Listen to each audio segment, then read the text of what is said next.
My dear friends and professionalist, I Uday Singh advocate speaking. ನೀವೆಲ್ಲರೂ ಸಹ ನನ್ನ ಚಾನಲ್ ಅನ್ನು ನೋಡ್ತಾ ಇದ್ದೀರಿ ಅಂತ ನಾನು ಅಂದ್ಕೊಂಡಿದ್ದೀನಿ. ಶೇರ್ ಮಾಡಿ, ಲೈಕ್ ಮಾಡಿ, ಕಮೆಂಟ್ ಮಾಡಿ, ಮತ್ತು ನನ್ನ ಚಾನಲ್ಗೆ ಇನ್ನೂ ಯಾರು ಸಬ್ಸ್ಕ್ರೈಬ್ ಆಗಿಲ್ಲ ದಯವಿಟ್ಟು ನೀವೆಲ್ಲರೂ ಸಬ್ಸ್ಕ್ರೈಬ್ ಆಗಬೇಕಂತ ಕೇಳ್ಕೊಳ್ತಾ, ಇವತ್ತು ನಾನು ಇನ್ನೊಂದು ವಿಷಯವನ್ನು ತೆಗೆದುಕೊಂಡು ನಿಮ್ಮ ಮುಂದೆ ಬಂದಿದೆ. ಸೊ ಇವತ್ತು ತೆಗೆದುಕೊಂಡಿರ್ತಕ್ಕಂಥ ವಿಷಯ ಅಂತಂದ್ರೆ PTCL ಆಕ್ಟ್ 1978.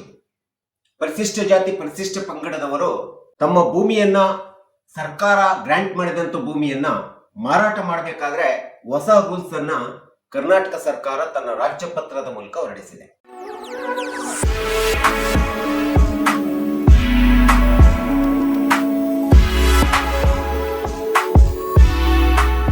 ಪರಿಶಿಷ್ಟ ಜಾತಿ ಪರಿಶಿಷ್ಟ ಪಂಗಡದವರಿಗೆ ಸರ್ಕಾರ ಗ್ರಾಂಟ್ ಮಂಜೂರು ಮಾಡಿದಂತ ಭೂಮಿ ಅವರಿಗೆ ತಲುಪಬೇಕು, ಅವರ ವಂಶಸ್ಥರಿಗೆ, ವಾರಸುದಾರರಿಗೆ ಮುಟ್ಟಬೇಕು. ಒಂದು ವೇಳೆ ಅವರು ಮಾರಾಟ ಮಾಡ್ಲಿಕ್ಕೆ ಹೋದ್ರೆ ಅಂತ ಒಂದು ಮಾರಾಟ ಮಾಡಲಿಕ್ಕೆ ಅರ್ಜಿ ಸರ್ಕಾರದ ಪೂರ್ವಾನುಮತಿಯನ್ನ ಪಡೆಯಬೇಕು. ಆ ಸರ್ಕಾರದ ಪೂರ್ವಾನುಮತಿ ಪಡೆಯದೆ ಪರಿಶಿಷ್ಟ ಜಾತಿ ಪಂಗಡದವರು ತಮ್ಮ ಭೂಮಿಯನ್ನ ಮಾರಾಟ ಮಾಡುವಂತಿಲ್ಲ. ಆ ರೀತಿ ಮಾರಾಟ ಮಾಡುವಂತ ಭೂಮಿಗೆ ರಾಜ್ಯ ಸರ್ಕಾರ, ಕರ್ನಾಟಕ ರಾಜ್ಯ ಸರ್ಕಾರ ತನ್ನದೇ ಆದಂತ ಒಂದು ಹೊಸ ರೂಲ್ಸ್ ಅನ್ನ ರಾಜ್ಯ ಪತ್ರದ ಮೂಲಕ ಹೊರಡಿಸಿರ್ತಕ್ಕಂಥದ್ದನ್ನ ನಾವು ಇಲ್ಲಿ ನೋಡ್ತಾ ಇದ್ದೀವಿ.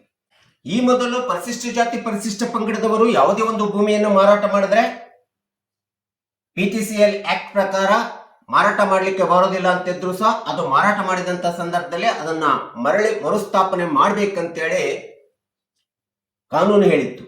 ಆದ್ರೆ ಆ ರೀತಿ ಮರಳಿ ಕೊಡ್ಲಿಕ್ಕೆ ಯಾವುದೇ ವಿಧವಾದಂತ ಕಾಲಮಿತಿಯನ್ನ PTCL ಆಕ್ಟ್ ಸೆಕ್ಷನ್ 4 ಮತ್ತು ಸೆಕ್ಷನ್ 5 ಕ್ಲಾಸ್ 2 ದಲ್ಲಿ ಯಾವುದೇ ಕಾಲಮಿತಿ ನಿರ್ಧರಿತವಾಗಿಲ್ಲ ಎಂಬತಕ್ಕಂಥ ಹಿನ್ನೆಲೆಯನ್ನು ಇಟ್ಕೊಂಡು ಭೂಮಿಯನ್ನ ಮರಳಿ ಕೊಡ್ಲಿಕ್ಕೆ ಸಾಧ್ಯವಿಲ್ಲ ಎಂಬತಕ್ಕಂಥ ನಿರ್ಧಾರವನ್ನ AC ಕೋರ್ಟ್, DC ಕೋರ್ಟ್ಗಳು ಮತ್ತು ಹೈಕೋರ್ಟ್ ಸಹ ಹೇಳಿರ್ತಕ್ಕಂಥದ್ದನ್ನ, ಇಂಥ ಒಂದು ಡಿಸಿಷನ್ ಆಗ್ಬಾರ್ದು, ಅದು ತಡೆ ಹಿಡಬೇಕು, ಅದಕ್ಕೆ ಒಂದು ಪರಿಹಾರ ಕೊಡಬೇಕು ಎಂಬತಕ್ಕಂಥ ಹಿನ್ನೆಲೆಯನ್ನು ಇಟ್ಕೊಂಡು ಪರಿಶಿಷ್ಟ ಜಾತಿ ಪರಿಶಿಷ್ಟ ಪಂಗಡದವರ ಭೂಮಿಯನ್ನು ರಕ್ಷಣೆ ಮಾಡ್ಲಿಕ್ಕೋಸ್ಕರ, ಸಂರಕ್ಷಣೆ ಮಾಡ್ಲಿಕ್ಕೋಸ್ಕರ ಕರ್ನಾಟಕ ರಾಜ್ಯ ಸರ್ಕಾರ ರಾಜ್ಯ ಪತ್ರವನ್ನು ಹೊರಡಿಸಿರ್ತಕ್ಕಂಥದ್ದನ್ನ ನಾವಿಲ್ಲಿ ನೋಡ್ತಾ ಇದ್ದೀವಿ. ಈ ಒಂದು ರಾಜ್ಯ ಪತ್ರದಲ್ಲಿ AC ಕೋರ್ಟ್ಗಳು ಇರ್ಬೋದು, DC ಕೋರ್ಟ್ಗಳು ಇರ್ಬೋದು, ADLR ಇರ್ಬೋದು, DDLR ಕೋರ್ಟ್ಗಳು ಇರ್ಬೋದು, ನ್ಯಾಯಾಲಯಗಳು ಇರ್ಬೋದು, ಈ ರಾಜ್ಯ ಪತ್ರದ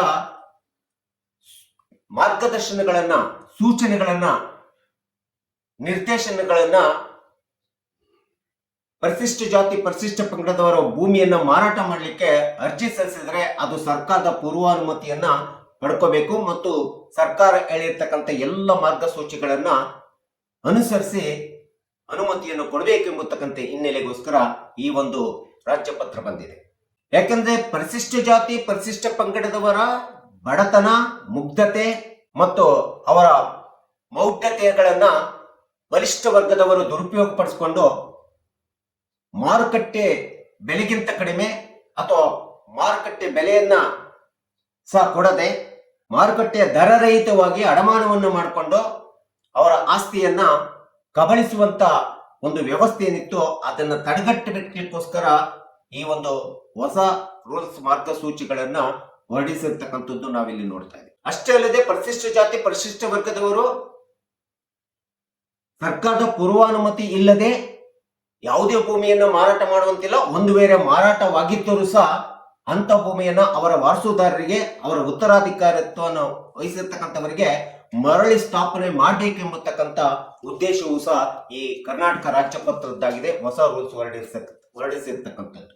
ಹೀಗಾಗಿ ಈ ಒಂದು ರಾಜ್ಯ ಪತ್ರದಲ್ಲಿ ಹೇಳಿರ್ತಕ್ಕಂಥ ಮಾರ್ಗಸೂಚಿಗಳನ್ನ ಅಸಿಸ್ಟೆಂಟ್ ಕಮಿಷನರ್ ಇರ್ಬೋದು, DC ಇರ್ಬೋದು, ADLR ಇರ್ಬೋದು, DDLR ಗಳಿರ್ಬೋದು, ಇವುಗಳನ್ನ ಕಡ್ಡಾಯವಾಗಿ ಅನುಸರಿಸಿ, ಇವುಗಳನ್ನ ಪರಿಶೀಲಿಸಿ, ಇವುಗಳ ಪ್ರಕಾರ ಯಾವುದೇ ಪರಿಶಿಷ್ಟ ಜಾತಿ ಪರಿಶಿಷ್ಟ ವರ್ಗದವರು ಮಾರಾಟಕ್ಕೆ ಅರ್ಜಿಯನ್ನ, ಪ್ರಸ್ತಾವನೆ ಸಲ್ಲಿಸಿದಂತ ಸಂದರ್ಭದಲ್ಲಿ ಸರ್ಕಾರದ ಪೂರ್ವಾನುಮತಿಯನ್ನು ಪಡೆದು ಈ ಎಲ್ಲ ನಿಯಮಗಳನ್ನು ಅನುಸರಿಸಿದಾಗ ಮಾತ್ರ ಅವರಿಗೆ ಮಾರಾಟಕ್ಕೆ ಒಪ್ಪಿಗೆಯನ್ನು ಕೊಡಬೇಕೆಂಬತಕ್ಕಂಥದ್ದನ್ನ ಈ ಒಂದು ನಿರ್ದೇಶನ ಹೇಳ್ತಾ ಇದೆ. ಹಾಗಾದ್ರೆ ಜಿಲ್ಲಾಧಿಕಾರಿಗಳಾಗಿರ್ಬೋದು ಅಥವಾ ಅಸಿಸ್ಟೆಂಟ್ ಕಮಿಷನರ್ಸ್ಗಳು ಈ ಒಂದು ರಾಜ್ಯ ಪತ್ರದ ಪ್ರಕಾರ ಏನೇನು ಹೊಸ ಸೂಚಿಗಳನ್ನ ನಿರ್ದೇಶನಗಳನ್ನು ಅನುಸರಿಸಬೇಕು PTCL ಆಕ್ಟ್ ನ ಪ್ರಕಾರ ಯಾವುದೇ ಭೂಮಿಯನ್ನ ಮಾರಾಟಕ್ಕೆ ಅಂತ ಅರ್ಜಿ ಅಥವಾ ಪ್ರಸ್ತಾವನೆ ಸಲ್ಲಿಸಿದ ಸಂದರ್ಭದಲ್ಲಿ ಅವರು ಕಡ್ಡಾಯವಾಗಿ ಅನುಸರಿಸಬೇಕಾಗಿರ್ತಕ್ಕಂಥ ನಿಯಮಗಳಂತಂದ್ರೆ, ಸರ್ಕಾರದಿಂದ ಮಂಜೂರಾದ SC/ST ಭೂಮಿಯನ್ನ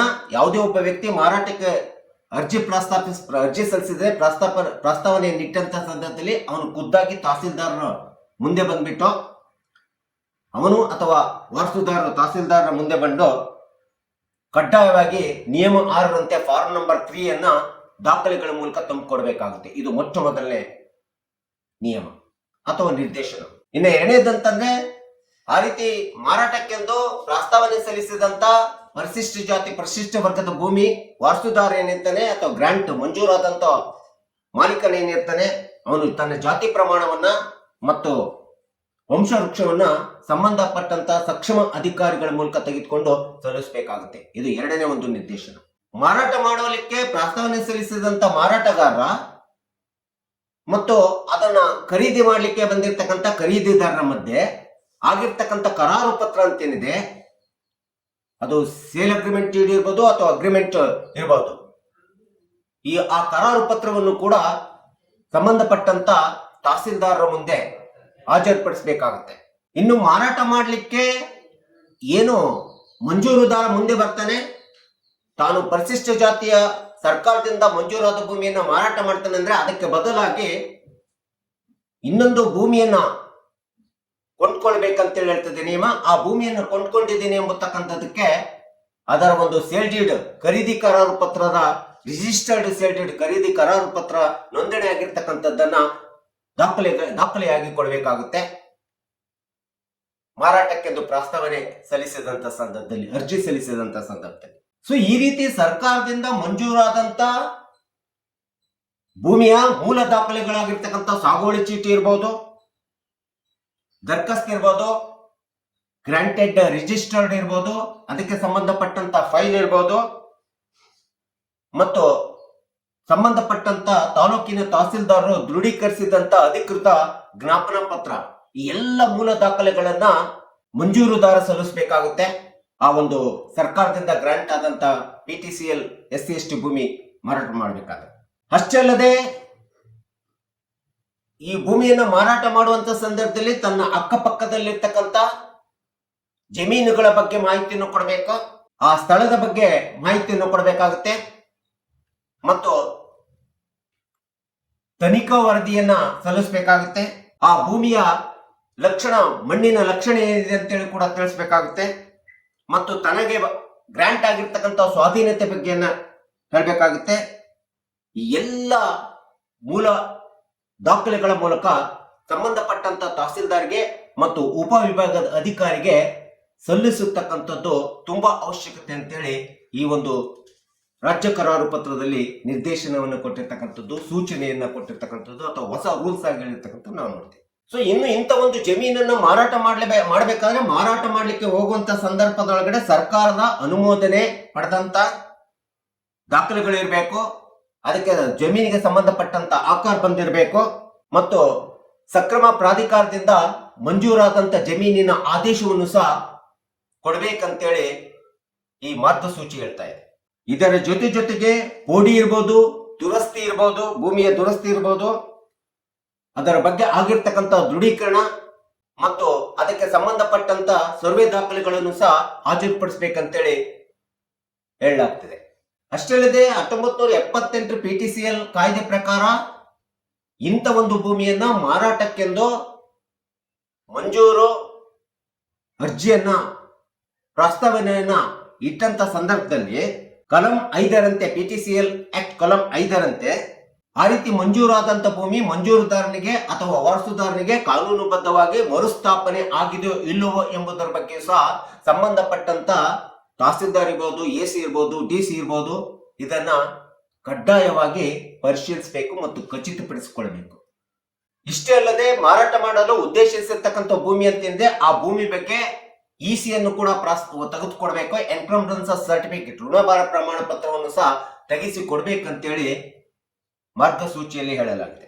ಮತ್ತು ಮಾರಾಟಗಾರ ಹಾಗೂ ಖರೀದಿದಾರರ ಮಧ್ಯೆ ಈ ಒಂದು PTCL ಅಡಿಯಲ್ಲಿ ಗ್ರಾಂಟ್ ಆದ ಭೂಮಿ ಮಾರುಕಟ್ಟೆ ಬೆಲೆಗೆ ಖರೀದಿ ಪತ್ರ ಆಗಿದೆಯೋ ಇಲ್ಲೋ ಅಥವಾ ಮಾರುಕಟ್ಟೆ ಬೆಲೆಗಿಂತ ಕಡಿಮೆ ಆಗಿದೆಯೋ ಅಥವಾ ಬೆಲೆ ರಹಿತವಾಗಿ ಈ ಒಂದು ಅಡಮಾನದ ಮೂಲಕ ಭೂಮಿ ಮಾರಾಟ ಮಾಡ್ಲಿಕ್ಕೆ ಹೊರಟಿದ್ದಾನೋ ಅಥವಾ ಖರೀದಿದಾರ ತೆಗೆದುಕೊಳ್ಳಿಕ್ಕೆ ಹೊರಟಿದ್ದಾನೋ ಎಂಬತಕ್ಕಂಥದ್ರ ಬಗ್ಗೆ ಸಂಬಂಧಪಟ್ಟಂತ ತಹಸೀಲ್ದಾರ್ ಇರ್ಬೋದು, ಈ ಒಂದು ಖರೀದಿ ಪತ್ರವನ್ನ ತಹಸೀಲ್ದಾರರು ಅಸಿಸ್ಟೆಂಟ್ ಕಮಿಷನರ್ ಸ್ಪಷ್ಟವಾಗಿ ಪರಿಶೀಲಿಸಿ ಇದು ಮಾರುಕಟ್ಟೆಗಿಂತ ಬೆಲೆ ಕಡಿಮೆ ಇದೆ ಅಥವಾ ದರರಹಿತವಾಗಿ ಖರೀದಿ ಪತ್ರ ಆಗಿದೆ ಎಂಬತಕ್ಕಂಥದ್ರ ಬಗ್ಗೆ ಸಂಬಂಧಪಟ್ಟಂತ ಮಂಜೂರುದಾರನಿಗೆ ಅಥವಾ ವಾರಸುದಾರರಿಗೆ ಸ್ಪಷ್ಟವಾಗಿ ಮಾಹಿತಿಯನ್ನು ಕೊಡಬೇಕಂತೇಳಿ ಈ ಹೊಸ ರೂಲ್ಸ್ ನಲ್ಲಿ ಹೇಳಲಾಗಿದೆ.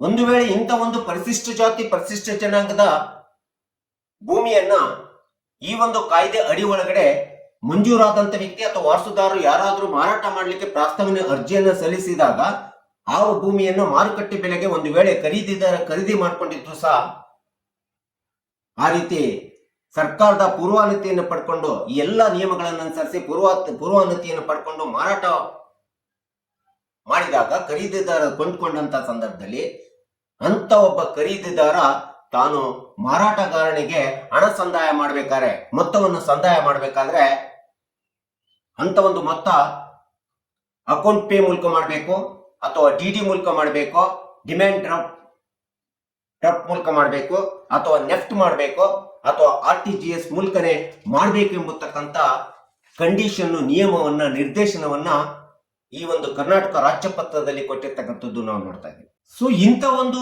PTCL ಆಕ್ಟ್ ನ 1978ರ ಪರಿಶಿಷ್ಟ ಜಾತಿ ಜನಾಂಗಕ್ಕೆ ಮಂಜೂರಾದ ಭೂಮಿಯನ್ನ ಒಂದು ವೇಳೆ ಏನಾದ್ರೂ 1964ರ ಭೂ ಸುಧಾರಣಾ ಕಾಯ್ದೆ ಪ್ರಕಾರ ಅಗ್ರಿಕಲ್ಚರ್ ಲ್ಯಾಂಡ್ ಅನ್ನ ನಾನ್ ಅಗ್ರಿಕಲ್ಚರ್ ಲ್ಯಾಂಡ್ ಆಗಿ ಪರಿವರ್ತನೆ ಮಾಡಬೇಕಾದ್ರೆ ಸಹ ಅದಕ್ಕೂ ಸಹ ಸರ್ಕಾರದ ಪೂರ್ವ ಅನುಮತಿಯನ್ನು ಪಡ್ಕೋಬೇಕಾಗುತ್ತೆ. ಈ ರೀತಿ ಸರ್ಕಾರದ ಪೂರ್ವಾನುಮತಿ ಪಡ್ಕೊಳ್ಳಾರ್ದೆ ಲ್ಯಾಂಡ್ ರಿಫಾರ್ಮ್ ಆಕ್ಟ್ ಸೆಕ್ಷನ್ 95 ಪ್ರಕಾರ ಏನೇ ಮಾಡ್ಲಿಕ್ಕೆ ಬರೋದಿಲ್ಲ. ಕೃಷಿ ಭೂಮಿಯನ್ನು ಕೃಷಿಯೇತರ ಭೂಮಿಯನ್ನಾಗಿ ಪರಿವರ್ತನೆ ಮಾಡಲಿಕ್ಕೆ ಸಾಧ್ಯವಿಲ್ಲ ಎಂಬತಕ್ಕಂತ ಸ್ಪಷ್ಟ ನಿಯಮವನ್ನು ಸಹ ನಿರ್ದೇಶನವನ್ನು ಸಹ ಈ ಒಂದು ಕರ್ನಾಟಕ ರಾಜ್ಯ ಪತ್ರದ PTCL ಆಕ್ಟ್ ನ SC/ST ಹೊಸ ರೂಲ್ಸ್ ನಲ್ಲಿ ಹೇಳಿರ್ತಕ್ಕಂಥದ್ದು ನಾವು ನೋಡ್ತಾ ಇದ್ದೀವಿ.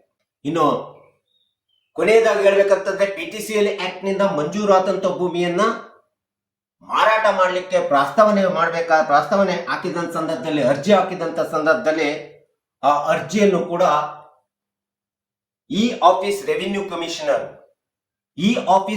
ಕಮಿಷನರ್ ಅಂತಂದ್ರೆ ಆನ್ಲೈನ್ ಮೂಲಕ ರೆವಿನ್ಯೂ ಕಮಿಷನ್ ಮೂಲಕ ಅದು ಆನ್ಲೈನ್ ಮೂಲಕ ಎಲ್ಲಾ ದಾಖಲೆಗಳನ್ನ ಲಗತ್ತಿಸಿ ಹೈಪರ್ ಲಿಂಕ್ ಮೂಲಕ ಮಾಡತಕ್ಕದ್ದು ಅರ್ಜಿ ಸಲ್ಲಿಸತಕ್ಕದ್ದು ಅಂತೇಳಿ ಈ ಒಂದು ಕರ್ನಾಟಕ ರಾಜ್ಯ ಪತ್ರ ಸ್ಪಷ್ಟವಾದಂತ ನಿರ್ದೇಶನವನ್ನ ಸಂಬಂಧಪಟ್ಟಂತ ತಹಸೀಲ್ದಾರ್ಗಿರ್ಬೋದು, AC-ಗಿರ್ಬೋದು, DC-ಗಿರ್ಬೋದು ನಿರ್ದೇಶನವನ್ನ ಈ ಒಂದು ಹೊಸ ರೂಲ್ಸ್ ನಲ್ಲಿ ಹೇಳಿರ್ತಕ್ಕಂಥದ್ದು ನಾವು ಕಾಣ್ತಾ ಇದ್ದೀವಿ.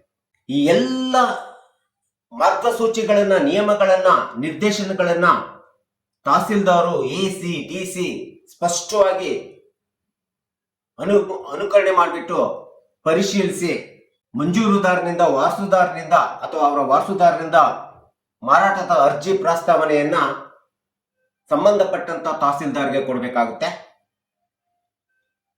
ಆ ಸಂಬಂಧಪಟ್ಟಂತ ತಹಸೀಲ್ದಾರ್ ಅವರು ಎಲ್ಲ ನಿಯಮಗಳನ್ನ ಪರಿಶೀಲನೆ ಮಾಡಿಬಿಟ್ಟು 30 ದಿನದೊಳಗಡೆ ಮಾರಾಟಕ್ಕೆಂದು ಪ್ರಸ್ತಾಪಿತ ಅರ್ಜಿಯನ್ನ ಉಪವಿಭಾಗಾಧಿಕಾರಿಗೆ 30 ದಿನದೊಳಗೆ ಸಲ್ಲಿಸಬೇಕಾಗುತ್ತೆ. ಆ ಒಂದು ಉಪವಿಭಾಗಾಧಿಕಾರಿ ಆ ಅರ್ಜಿಯನ್ನ ಪ್ರಸ್ತಾವನೆ ಮತ್ತೆ ತಾನು ಸಂಪೂರ್ಣ ಪರಿಶೀಲಿಸಿ ಎಲ್ಲಾ ನಿಯಮಗಳ ಅನುಕರಣೆ ಆಗಿದೆಯೋ ಇಲ್ಲವೋ, ಕರ್ನಾಟಕ ರಾಜ್ಯ ಪತ್ರದ ಪ್ರಕಾರ ಎಲ್ಲಾ ನಿರ್ದೇಶನಗಳನ್ನ ಈ ಒಂದು ಮಾರಾಟದ ಪ್ರಸ್ತಾವನೆಯಲ್ಲಿ ಬಂದಿದೆಯೋ ಇಲ್ಲೋದು ಎಂಬತಕ್ಕಂಥದ್ದು ಪರಿಶೀಲಿಸಿಕೊಂಡ್ಬಿಟ್ಟು ನಂತರದಲ್ಲಿ ಜಿಲ್ಲಾಧಿಕಾರಿಗಳಿಗೆ ಕಳಿಸ್ಕೊಡ್ಬೇಕಾಗುತ್ತೆ.